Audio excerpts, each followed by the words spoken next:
You do not chase a 4-ton missile screaming toward a city faster than any interceptor can turn. You take the aircraft that carries it up, on the ground, before it ever leaves the runway.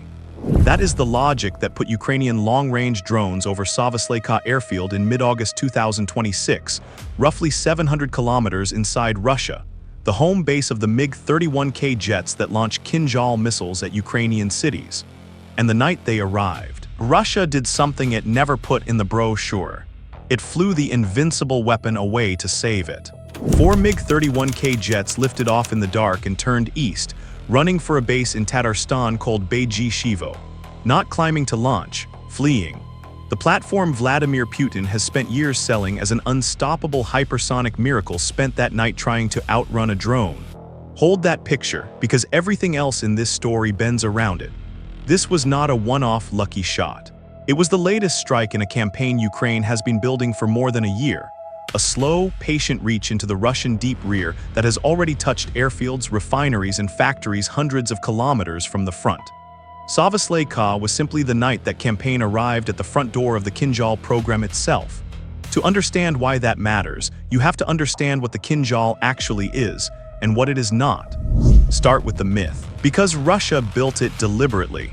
When Putin unveiled the Kinzhal in 2018, he called it invincible, hypersonic, impossible to intercept. Russian state television ran animations of it slicing through Western air defense like the systems were not even there. For years that image did real work. It frightened editors, it filled headlines, it made the weapon sound like something out of a different century. Now strip the paint off. The Kinzhal is an air-launched, Iskander-based aeroballistic missile. In plain terms, it is a ground missile. The same family of short-range ballistic missile Russia already fires from wheeled launchers, bolted under a jet so it can be released high and fast.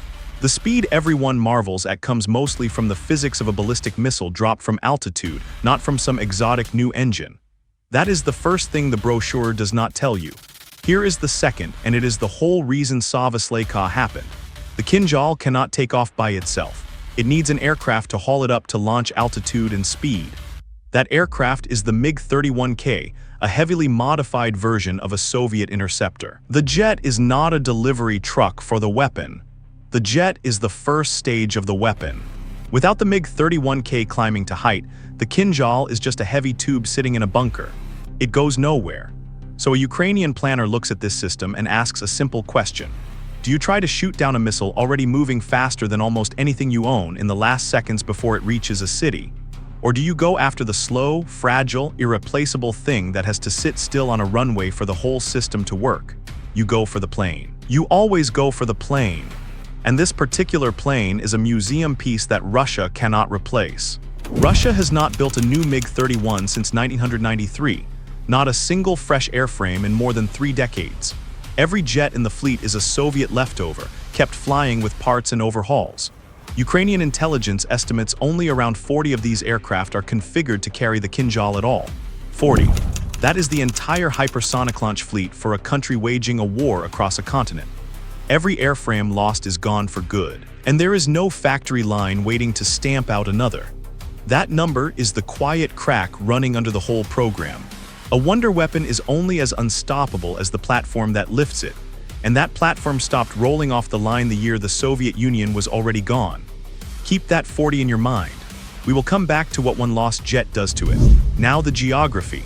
Savasleyka sits in Nizhny Novgorod oblast, well east of Moscow, roughly 700 kilometers from Ukrainian-controlled territory. For most of this war, that distance was the entire defensive concept. Not concrete, not layered missile batteries. Distance. Russia parked its most valuable aircraft deep in the interior on the theory that nothing Ukraine flew could ever reach that far. The map was the armor. For a long time the theory held, and Russian commanders got comfortable behind it. Kinzhal jets flew out to forward bases, launched at Ukrainian cities, and pulled back east to Savasleyka to rest and rearm, confident the home field was untouchable.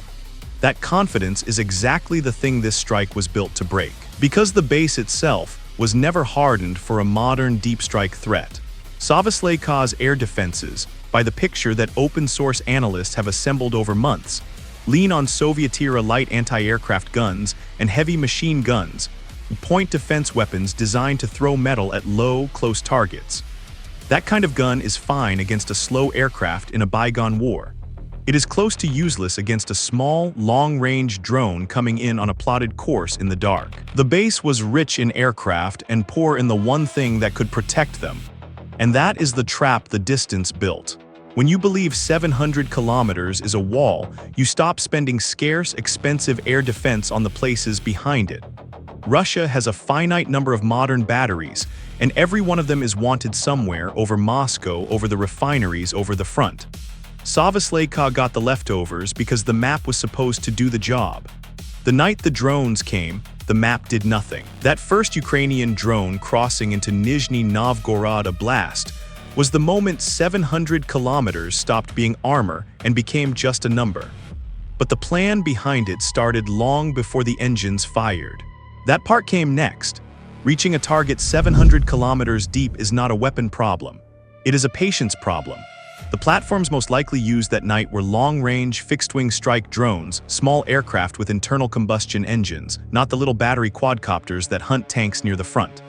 These are machines built to fly for hours, low and slow, threading between radar coverage, sipping fuel, holding a course loaded in before takeoff. Cheap by the standard of what they hunt, patient by design.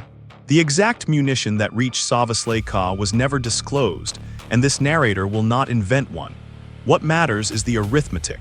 A drone in this class costs a small fraction of a single MiG-31, and the MiG-31 cannot be rebuilt at any price. That is the trade the entire campaign is built on. Send something you can make by the hundred at something the enemy can no longer make at all. Getting there means picking a night and a route with care. Deep strike planners study the gaps, where the radar coverage thins, where the terrain masks a low approach, where the local guns are old and the crews are bored. Nizhny Novgorod oblast, far from the front, is precisely the kind of place where the watch has been standing a long time without seeing anything. Complacency is not a mood on a map. It is a real, exploitable weakness, and this base had been safe for so long that safety had become the plan. Meanwhile, on the runway at Savasleyka, the value just kept stacking up. By the accounting Ukrainian intelligence later laid out, 11 MiG-31K and MiG-31I aircraft were present at the base. A serious slice of that entire 40-jet Kinzhal fleet sitting on one field. Alongside them, transport aircraft. In one place on open aprons protected by guns from another era was a concentration of hardware Russia physically cannot replace. That concentration is the mistake. Doctrine says you disperse your most precious aircraft, scatter them across fields, put them behind hardened shelters so one bad night cannot take several at once. Russia did the opposite because dispersing costs fuel, crews, and effort, and because for 3 years distance made the lazy option feel safe. Every jet parked wingtip to wingtip at Savasleyka was a bet that Ukraine would never arrive. The bet was about to be called. Think about what the Kinzhal had already done to earn its reputation of fear. Fired from these very jets, aeroballistic missiles had come down on Ukrainian cities, on power plants, on apartment blocks. In strikes meant to prove that no distance and no defense could keep Ukraine safe. The message was always psychological as much as physical.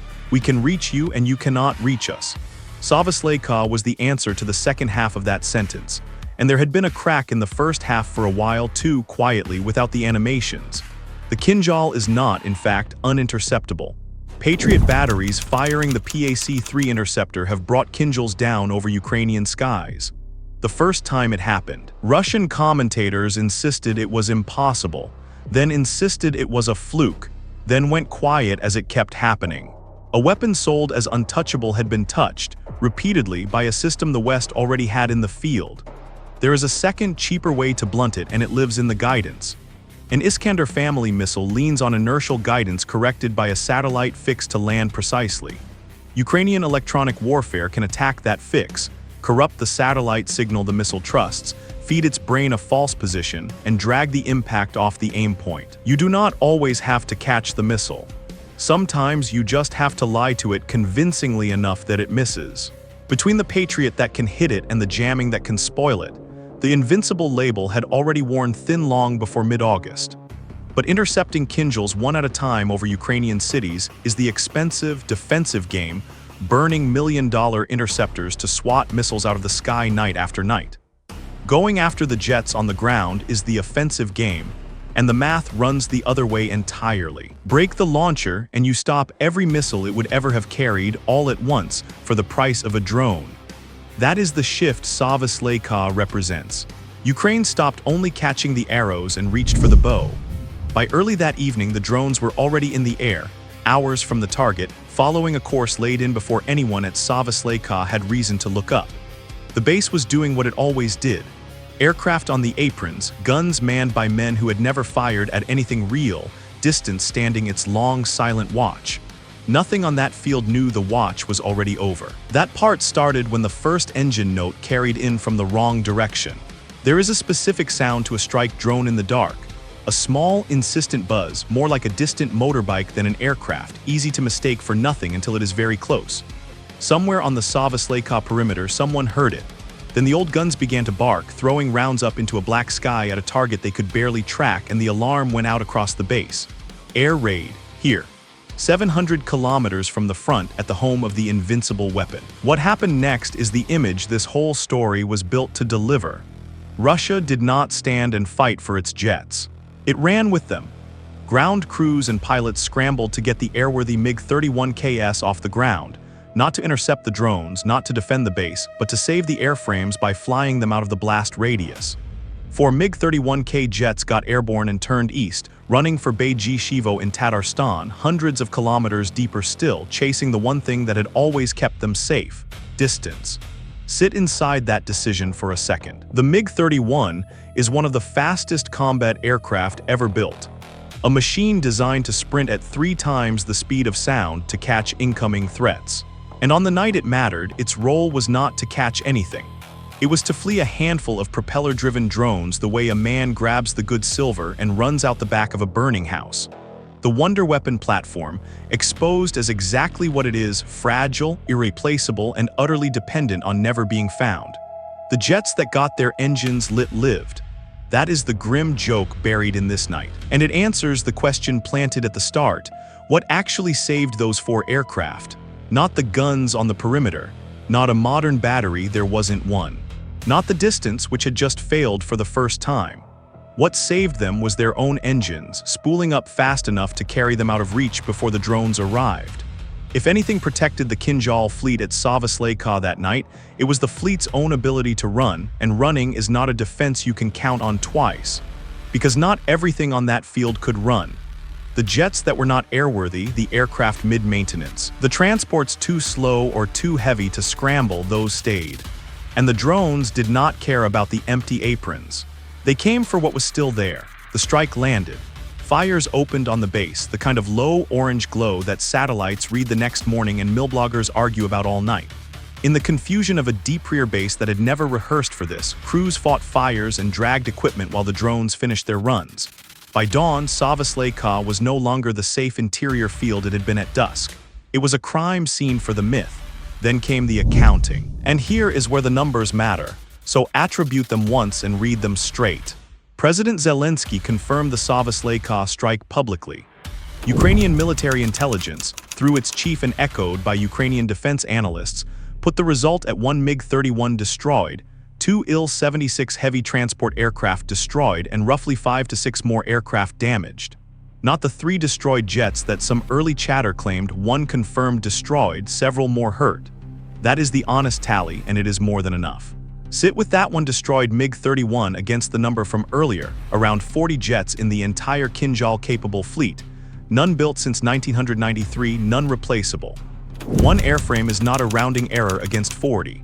It is a permanent, unrefillable subtraction from a fleet that only shrinks. And the 5 or 6 damaged jets are their own slow bleed. Each one now needs parts, hangar time, and specialists Russia does not have in surplus, pulling maintenance capacity away from the rest of the fleet for weeks or months. You do not have to destroy all 40. You just have to keep taking 1 here and 2 there and jamming the repair line until the fleet can no longer be everywhere it is needed. The 2 Il-76 transports are their own loss. Those are the aircraft that move parts, engines, and ground crews between bases, the connective tissue that lets a scattered fleet function. Burn the transports and you make dispersal harder, which is the exact thing Savasleyka now forces Russia to do.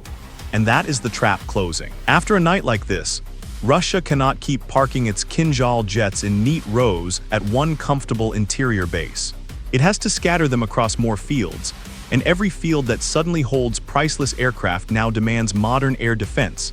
The scarce Pantsir and S-400 batteries that are already wanted over Moscow over the refineries over the front. There are not enough to go around. So Savasleyka does not just cost Russia a jet and 2 transports. It forces the whole fleet to spread out and then demands defenses Russia does not have to cover the new sprawl. One strike, and every base that ever felt safe now feels like a target waiting its turn. The same night, that reach went further still, and it says everything about where this campaign is heading.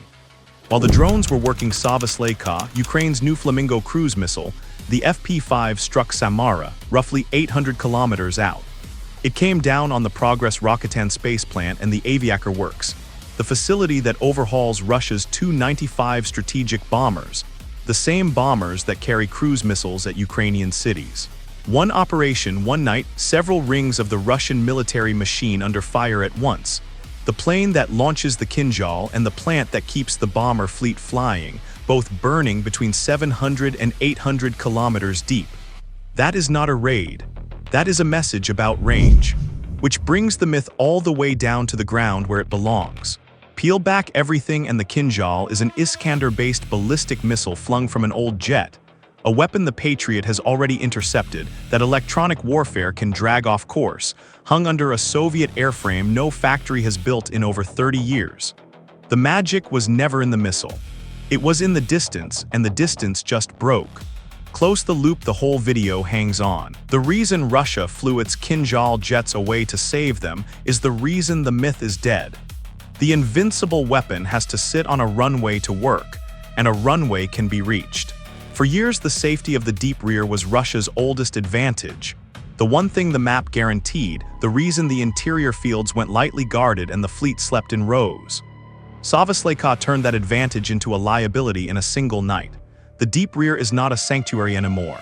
It is a target list, and Ukraine is working down it, not with one enormous blow. With a slow tightening, 1 destroyed jet, 2 burned transports, 5 or 6 aircraft limping into hangars, a whole fleet forced to scatter into fields that scarce air defense can never fully cover. Every scatter is a new hole. Every hole is a new night like this one waiting to happen. The MiG-31 that flew away from Savasleyka reached Beijishevo intact.